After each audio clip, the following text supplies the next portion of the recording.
बच्चों, आज हम तुम लोगों को बता रहे हैं कि जीवनी कैसे लिखी जाती है।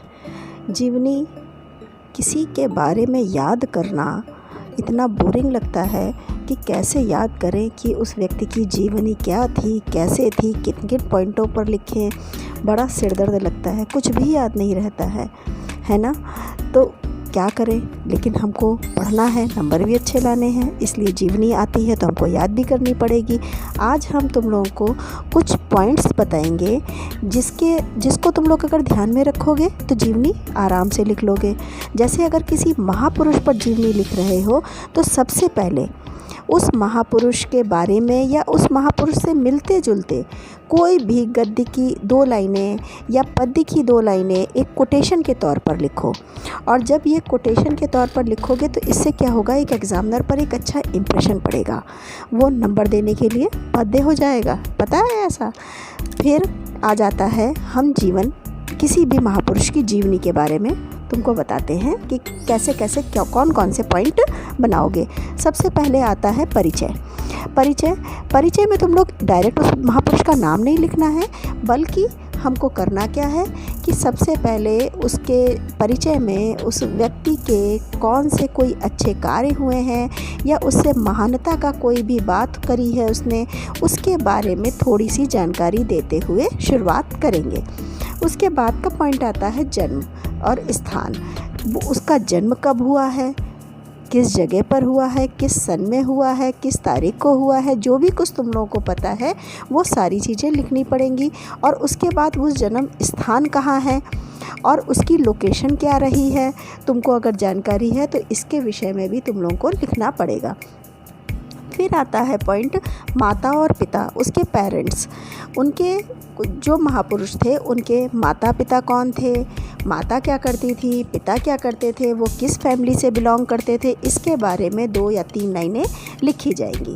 उसके बाद उनका बचपन कैसे बीता, बचपन कहाँ बीता, उन्होंने प्राइमरी एजुकेशन कहाँ ली, प्राइमरी शिक्षा कहाँ ली, कैसे ली, किन परिस्थितियों में ली, इसके बारे में तुम लोगों को लिखना होगा।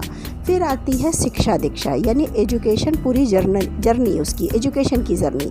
फिर उन्होंने प्राइमरी एजुकेशन लेने के बाद हायर एजुकेशन ली, मिडिल एजुकेशन ली, यानी जो high school, inter, BA, MA जो भी कुछ किया उसके बारे में उन्होंने कितनी शिक्षा ली और उनको कितना स्ट्रगल करना पड़ा, इसके बारे में कम से कम 2 या 3-4 लाइनें लिखनी होती हैं।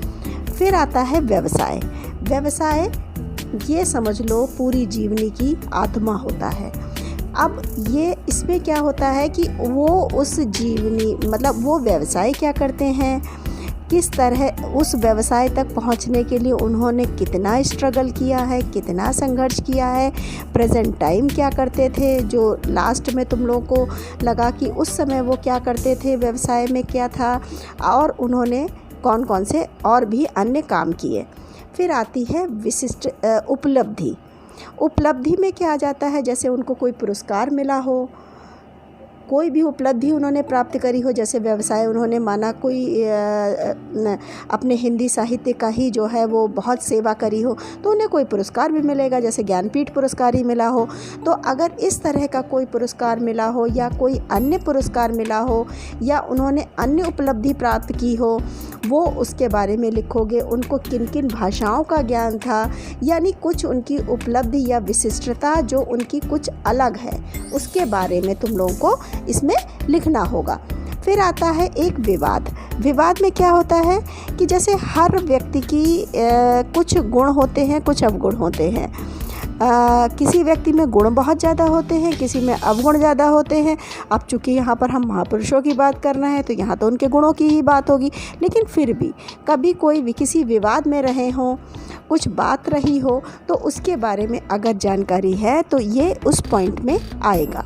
उसके बाद उनकी भाषा शैली कैसी है, वो किस भाषा में लिखते थे, उन्हें किन किन भाषाओं का ज्ञान था, ये भी तुम लोगों को लिखना पड़ेगा। फिर अंत में आता है अंतिम यात्रा। अगर वो महापुरुष की मृत्यु हो चुकी है तो उसके तुमको मृत्यु का डेट क्या रही है, उसका सन क्या रहा है, किस स्थान पर मृत्यु हुई है, इसके बारे में तुम लोगों को लिखना पड़ेगा। और ये ऐसे ही नहीं सिंपल लिख लोगे, जैसे तुम लोगों ने परिचय में एक महानता का, उनके कार्य के महानता के गुणों का बखान करते हुए तुम लोग परिचय शुरुआत करी थी, ऐसे ही अंत में भी तुम लोगों को ये लिखना पड़ेगा कि उस व्यक्ति की मृत्यु हुई तो हमारे, जैसे हिंदी का उन्होंने काम किया है तो हिंदी साहित्य में बहुत क्षति हुई है, उसकी क्षतिपूर्ति नहीं हो सकती है, उन्होंने हिंदी को इतना आगे बढ़ाया। जैसे जिस भी टॉपिक पर लिख रहे हो, जिसके बारे में भी लिख रहे हो, उसकी महानता का भी तुमको इसमें अवलोकन करना पड़ेगा। ये तो है केवल जीवन परिचय। अब इसकी कृतियों के बारे में अगर कहें तो वो तो जिस महापुरुष की जो कृति होगी उसके बारे में तुमको बताना पड़ेगा। तो तुम लोगों को कृतियों का एक अलग से वीडियो बना देंगे। इस समय केवल जीवन परिचय का ही वीडियो बना है।